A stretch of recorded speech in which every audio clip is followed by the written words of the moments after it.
જય શ્રી કૃષ્ણ મિત્રો, નિત્ય સત્સંગમાં આપ સૌનું સ્વાગત છે। આજે આપણે સાંભળીશું ગરુડ પુરાણ અધ્યાય 4 નરકપ્રદ પાપનું વર્ણન। જો આ વિડીયો તમને પસંદ પડે તો લાઈક અને શેર કરી ચેનલને સબસ્ક્રાઇબ જરૂરથી કરજો। આગળના અધ્યાયમાં ભગવાન વિષ્ણુએ 21 નરકના દ્વાર કહ્યા છે, જે અતિશય ભયાનક છે અને પાપી જીવ એ 21 નરકોમાં અનેક પ્રકારની પીડાઓ ભોગવે છે। તો હવે આપણે સાંભળીએ ગરુડ પુરાણ અધ્યાય 4 નરકપદ પાપનું વર્ણન। ગરુડજીએ પૂછ્યું, હે ભગવાન, કયા કર્મોને કારણે માનવી યમ માર્ગમાં જાય છે? કયા કારણોને લીધે વૈતરણી નદીમાં પડે છે અને ક્યાં પાપોને કારણે નર્કમાં જાય છે? હે શ્રી હરિ, એ સઘળું મને જણાવો। ભગવાન શ્રી હરિએ જણાવ્યું, હે ગરુડજી, જે મનુષ્ય હંમેશા અશુભ કામોમાં લાગેલો રહે છે તથા શુભ કર્મોથી દૂર રહે છે, તે પાપી જીવ એક નર્કમાંથી બીજા નર્કમાં અને એક દુઃખમાંથી બીજા દુઃખમાં તથા એક ભયથી બીજા ભયના દ્વાર સહન કરે છે। પરંતુ જે ધર્માત્મા જીવ હોય છે તે 3 દ્વારથી એટલે કે પૂર્વ, પશ્ચિમ અને ઉત્તરના દ્વારથી યમપુર જાય છે। પાપી અને દુષ્ટ ફક્ત દક્ષિણ દ્વારથી જ યમપુરમાં જાય છે। આ સઘળું વિવરણ હું તને કહી સંભળાવું છું, માટે ધ્યાન દઈને સાંભળ। વર્ણન સાંભળીને ડરી જતો નહીં। દક્ષિણ દ્વારના માર્ગમાં મહાદુઃખ આપવા વાળી ભયાનક બિહામણી વૈતરણી નદી છે। એમાં પણ પોતાના કર્મ અનુસાર પાપી જીવ જાય છે, એ હું તને વર્ણન કરું છું। જે લોકો બ્રાહ્મણને મારે છે, ગાયને મારે છે, બાળકનો વધ કરે છે, સ્ત્રીઓને મારે છે, જે સ્ત્રી ગર્ભપાત કરાવે છે અને ગુપ્ત પાપોને કરાવવા વાળા વૈતરણી નામની મહાભયાનક નદીમાં ડૂબી જાય છે। ગુરુના ધનને, દેવતાના દ્રવ્યને, સ્ત્રીના દ્રવ્યને અને બાળકના દ્રવ્યનું જે માણસ હરણ કરે છે અને જે ઋણ લઈને પાછું આપતા નથી, વિશ્વાસઘાત કરે છે અને જે અનાજમાં ઝેર ભેળવીને ખાવા આપે છે, જે બીજાના દોષને ગ્રહણ કરે છે, પોતાના ગુરુથી કંઈ પણ વાત છુપાવવા વાળા, જે માણસ ગુણવાન લોકોની ઈર્ષા કરે છે, પાપી અને નીચ માણસ સાથે મિત્રતા કરવા વાળા, જે માણસ સત્સંગથી દૂર ભાગે છે, પુરાણ, વેદ, મીમાંસા, ન્યાય, વેદાંત વગેરે શાસ્ત્રો પર દોષ આપવા વાળા એટલે કે અબખોડવા વાળા, જે માણસ ગરીબ અને દુઃખી માણસને જોઈને ખુશ થાય છે અને પ્રસન્ન માણસ હોય તેને ખોટી રીતે માણસ દુઃખ આપે છે, ખરાબ અને દુષ્ટ વચન કહેવા વાળા, ભયાનક અને દુષ્ટ સ્વભાવ વાળા, સારા વચનોને ન સાંભળવા વાળા, સારી શિખામણ ગ્રહણ ન કરવા વાળા, યોગ્ય પુરુષને જોઈને ઘમંડ કરવા વાળા, મૂર્ખ હોવા છતાં પોતે જ પંડિત સમજે તેવા લોકો, તે સઘળા અને ધર્મહીન પાપી દિવસ રાત બંને સમય યમ માર્ગમાં જાય છે। હવે હું તમને બતાવું છું કે યમદૂત દ્વારા યાતનાઓ ભોગવવી, પીડિત થઈને જે પાપી જીવ વૈતરણી નદીમાં જાય છે, એને જે પાતકી જીવે નદીમાં પડે છે, એમને ભયાનક કષ્ટ ભોગવવું પડે છે। મા, બાપ, ગુરુ, આચાર્ય અને પૂજ્ય વ્યક્તિઓનું જેવો હાલતા ચાલતા અપમાન કરે છે, હાંસી ઉડાવે છે, તેવો વૈતરણી નદીમાં ડૂબી જાય છે। જે માણસ પતિવ્રતા, શીલવાન અને સારા કુળવાળી, નમ્ર અને ભોળા સ્વભાવવાળી સ્ત્રી સાથે દ્વેષ રાખી એને તરછોડી દે છે અને ઘર બહારથી રખડતી કરી નાખે છે, તેઓ સર્વે વૈતરણી નદીમાં પડે છે। બ્રાહ્મણોને દાન આપવાનો મનોમન સંકલ્પ કરી પણ દાન આપતા નથી અને ઉપરથી બોલાવીને એમનું ખોટી રીતે અપમાન કરે છે, તેઓ સદાય વૈતરણી નદીમાં જ ડૂબકા ખાતા પડ્યા રહે છે।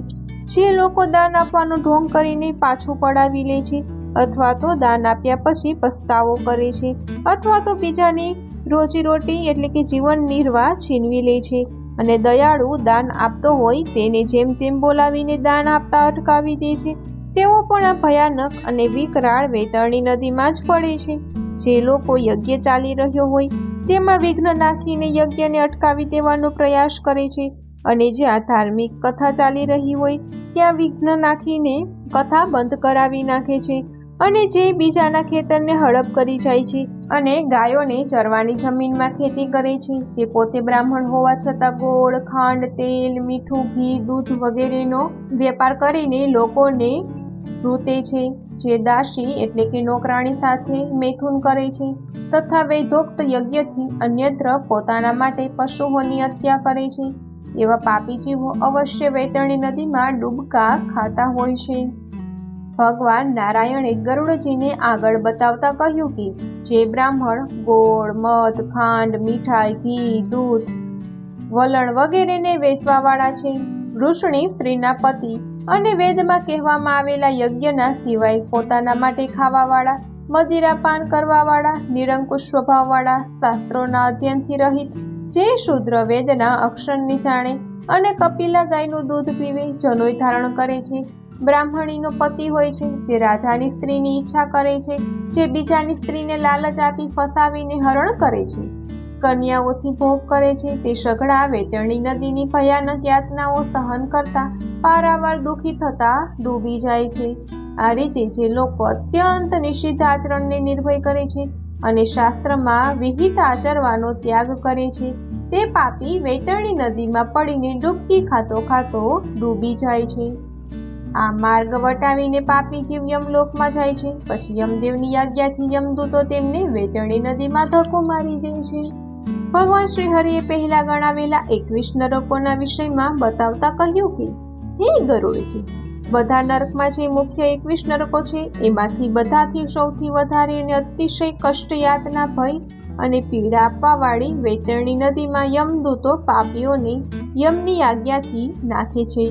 જેણે કાળી ગાયનું દાન ન કર્યું હોય અને ઉદ્ધવદેહી ક્રિયા જેમણે ન કરી હોય તે પાપી જીવ તે નરકોમાં પારાવાર દુઃખો, યાતનાઓ અને કષ્ટો ભોગવીને વૈતરણી નદીના કિનારે ઉગી આવેલા વૃક્ષો પર જાય છે. ખોટી સાક્ષી આપવાવાળા, ખોટા ધર્મનું આચરણ કરવાવાળા, ઊંચા વૃક્ષોને કાપવાવાળા, ધર્મના વન બગીચા અને ફૂલવાડીને નષ્ટ કરવાવાળા, વ્રત તીર્થોનો ત્યાગ કરવાવાળા, વિદ્વાન શીલને નષ્ટ કરવાવાળા, જે સ્ત્રીઓ પોતાના પતિના દોષ કાઢીને બીજા પુરુષનું ધ્યાન મનથી કરે છે, આવા સઘળા પાપી જીવો જેમના વિષયમાં પહેલા કહેવામાં આવ્યું છે કે શેમલના વૃક્ષમાં અનેક પ્રકારની યાતનાઓ ભોગવે છે, એ વૃક્ષ પર લટકેલા પાપી જીવદંડ આપવા પર જ્યારે પડે છે ત્યારે યમદૂતો તેમને નરકની ભયાનક યાતનાઓમાં ધકેલી દે છે. એ નરકોમાં જેમને ફેંકવામાં આવે છે એમના પાપોનું વર્ણન હું તમને કરીને બતાવું છું. ઈશ્વરને ન માનવાવાળા, દાનનું ખંડન કરવાવાળા, પરંપરાઓનો વિરોધ કરવાવાળા, પોતાના કર્મ તથા આશ્રિતો એટલે કે પુત્ર, સ્ત્રી, દેવતા, અતિથિ અને સેવક વગેરેને દુઃખી કરવાવાળા, બીજાઓના કરેલા ઉપકારને ન માનવાવાળા ઘોર નરકમાં જાય છે. કુવા, વાવડી, તળાવ, દેવાલય અને પ્રજાઓનો નાશ કરવાવાળા આ નરકોમાં પારાવાર કષ્ટો ભોગવે છે. એ પણ જાણવું જોઈએ કે જે સ્ત્રી, બાળક, સેવક તથા ગુરુજનને ન આપીને એકલા જ ભોજન કરે છે તેઓ અવશ્ય નરકોની પારાવાર યાતનાઓને ભોગ બને છે. દેવતા, પિતર તથા બલિ, વિશ્વદેવ વગેરે યજ્ઞોને ન કરીને ભોજન કરે છે તેઓ અવશ્ય નરકના ભોગી બને છે. જે કાંટાઓથી, પુલથી, લાકડીથી, પથ્થરોથી અથવા લોખંડના તાર વગેરેથી માર્ગને રોકે છે તેઓ નિશ્ચય નરક ભોગી બને છે. જે અજ્ઞાની શિવ, પાર્વતી, વિષ્ણુ, સૂર્ય, ગણેશ, સદગુરુ અને પંડિતોની સેવા પૂજા કરતા નથી તેઓ ચોક્કસ નરકના માર્ગે જઈને પારાવાર દુઃખો ભોગવે છે.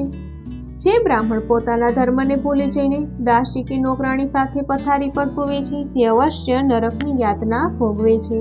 અને જે શૂદ્રની સ્ત્રીથી પોતાના સંતાનો પેદા કરે છે તે બ્રાહ્મણ તત્વથી નષ્ટ થઈ જાય છે. જે બ્રાહ્મણોમાં અધર્મ છે એવા બ્રાહ્મણોને નમસ્કાર તથા પૂજા વગેરે ન કરવી જોઈએ તે અજ્ઞાની દેવતાઓથી દૂર ભાગે છે એટલે કે નાસ્તિક છે તે અવશ્ય નર્કગામી થાય છે. જે મનુષ્ય બ્રાહ્મણોના યુદ્ધને અને ગાયોના સંઘર્ષને દૂર નથી કરતા પણ તેમાં અનુમોદન કરે છે તેઓ અવશ્ય નર્કના દુઃખો ભોગવે છે.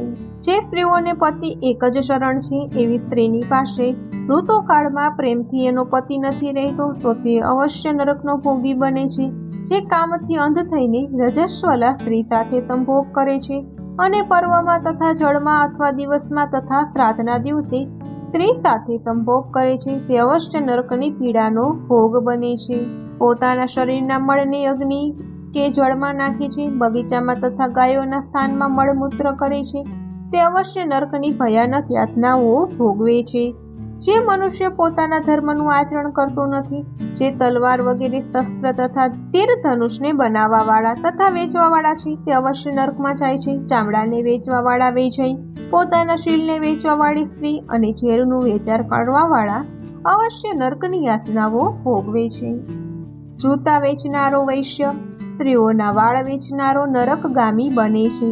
જેઓ અનાથ પર દયા ખાતા નથી અને સજ્જન માણસો સાથે વેર રાખે છે અને કારણ વિના જેવો દંડ આપે છે તે અવશ્ય નરકમાં જાય છે. આશા સાથે આવેલ બ્રાહ્મણ તથા અતિથિને રસોઈ તૈયાર હોવા છતાં જેઓ ભોજન કરાવતા નથી અને તમામ સાથે કુટિલતાથી વ્યવહાર રાખે છે, જેઓ કોઈની પર દયાભાવ કે વિશ્વાસ રાખતા નથી, આ સિવાય જેઓ દેવ પૂજાનો નિશ્ચય કરે છે પણ ઇન્દ્રિયોને વશ થઈને નિયમનો ત્યાગ કરે છે, એવા તમામ નરકમાં જાય છે. આધ્યાત્મ વિદ્યા આપનારા ગુરુને અને પુરાણ વાંચનારને જેઓ માનતા નથી, મિત્રોની સાથે દગાભરી રમત રમનારા અને પ્રીતિનો ત્યાગ કરનારા અને આશાભંગ કરનારા સઘળા નરકગામી બને છે. જે વિવાહ, દેવયાત્રા તથા તીર્થ સ્નાનોમાં જવાવાળાને લૂંટે છે તેઓનો વસવાટ ભયાનક અને ઘોર નરકમાં થાય છે અને તેઓ ત્યાંથી પાછા આવતા નથી. જે મહાપાપી ઘર, ગામ કે વનમાં આગ લગાવે છે એવા પાપીઓને પકડી જઈને યમદૂતો તેમને અગ્નિના કુંડમાં નાખીને રાંધે છે. અગ્નિથી બળતો એ જીવ જ્યારે છાયડાની અપેક્ષા કરે છે ત્યારે યમદૂતો તેની ઓશપત્ર વનમાં લઈ જાય છે, જ્યાં તલવારની તીક્ષ્ણ ધાર જેવા પાંદડાઓથી એનું શરીર કપાય છે અને યમદૂતો એને કહે છે કે હે પાપી, તું સુખપૂર્વક ઠંડા છાયામાં સૂઈ જા. તરસ લાગવા પર તે પાણીની અપેક્ષા કરે છે ત્યારે યમદૂતો તેને ગરમા ગરમ તેલ પીવા આપે છે અને કહે છે કે લે, જળ પીને તરસ છિપાવ, અનાજ ખાઈને તૃપ્ત થા. અને તેલ પીતા જ એના આંતરડા સળગી જતા તે જીવ ઝાડ પરથી ડાળ પડે તેમ ભોંય પર પછડાય છે. ત્યાર પછી અતિ પ્રયાસે તે માંડ માંડ ઊભો થાય છે અને રડતા રડતા વિવશ બની લાંબા શ્વાસો લે છે પણ બોલી શકતો નથી અને પારાવાર યાતનાઓ સેવાથી જેઓ અતિશય દુઃખ ભોગવે છે અને જોર જોરથી રડવા લાગે છે. ભગવાન શ્રી હરિએ કહ્યું, હે ગરુડ, પાપીઓની યાતનાઓને મેં તને આ પ્રમાણે વર્ણવી બતાવી છે, પણ આટલાથી શું થાય છે એનું વર્ણન દરેક શાસ્ત્રમાં વિસ્તારપૂર્વક કરવામાં આવ્યું છે. પાપી જીવ જેટલા પણ સ્ત્રી પુરુષો છે તે આ રીતના હજારો કષ્ટોને સહન કરીને પ્રલયકાળ સુધી ઘોર નરકમાં ભય કે અતિશય દુઃખ, યાતનાઓ, કષ્ટો અને ભયભીત થાય છે. તેઓ ભયાનક પાપના અક્ષય ફળને ભોગવીને સૃષ્ટિના આરંભમાં જ નરકમાં જ જન્મ લે છે, એટલે કે નરકમાં રહેવા વાળું શરીર જ એમને પ્રાપ્ત થાય છે. વૃક્ષ, ગુલ્મ, લતા, વલ્લી, પર્વત, તૃણ, ઘાસ, ફૂલ વગેરેની સ્થાવર સંજ્ઞા છે એટલે એમને સ્થાવર કહે છે. કીટ, પશુ, પંખી, જળચર વગેરે 84 લાખ દેવ યોનિઓ છે. એમાં ભ્રમણ કરીને મનુષ્યનું શરીર પ્રાપ્ત થાય છે. તરત જ તે નરકમાંથી છુટકારો મેળવીને મનુષ્ય થાય છે. સ્ત્રી હોય કે પુરુષ, નરકના અજીન ફોડ જન્મના અંત તથા વધારે ભયાનક રોગોથી પીડિત રહે છે. મનુષ્યએ સમજી લેવું જોઈએ કે મનુષ્ય જન્મના પાપ જન્મ પર્યંત અનેક જન્મોમાં એનો પીછો કરે છે. આથી દરેક માનવીએ દુષ્ટ કર્મોથી બચવું જોઈએ. દરેક માનવીએ વિચારીને ચાલવું જોઈએ અને નરકની પારાવાર પીડા ભોગવવી ન હોય તો સારા કામો, લોકોનું ભલું થાય તેવા કામો, દાન પુણ્ય, પુરાણોનું વાંચન, દેવયાત્રા વગેરે કર્મો કરીને સ્વર્ગની પ્રાપ્તિ કરવી જોઈએ. ઇતિ શ્રી ગરુડ પુરાણે ચતુર્થ અધ્યાય સંપૂર્ણમ. ઓમ તત્સત. તો મિત્રો, આ હતો ગરુડ પુરાણનો અધ્યાય 4, નરકપ્રદ પાપનું વર્ણન. જો આ માહિતી તમને પસંદ પડી હોય તો વિડીયોને લાઈક અને શેર કરી ચેનલને સબસ્ક્રાઇબ જરૂરથી કરજો. જય શ્રી કૃષ્ણ.